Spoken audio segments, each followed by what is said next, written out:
sometime in 2017 or 2018, PRD told me to assist the husband of Sarah, Attorney Manassas Manscarpio, regarding a problem with the Bureau of Customs. However, no specific details were provided by PRD. Thereafter, Attorney Mans called me. We later decided to meet in front of a coffee shop in Burgos Circle in Bonifacio Global City, Taguig City. During our conversation, he asked me to assist in facilitating the release of what he called construction equipment, which was plugged and confiscated by the Bureau of Customs.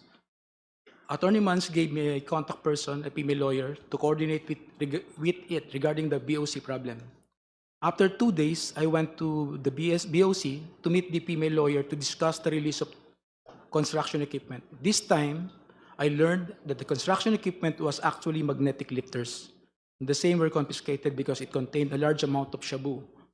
However, the female lawyer informed me that it was difficult to release the same because it was a hot item. 22.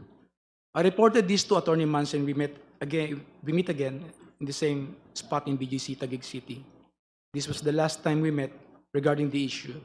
Later, I learned that the content of the magnetic lifters is at least 500 kilograms of shabu worth 4.3 billion pesos were mysteriously missing.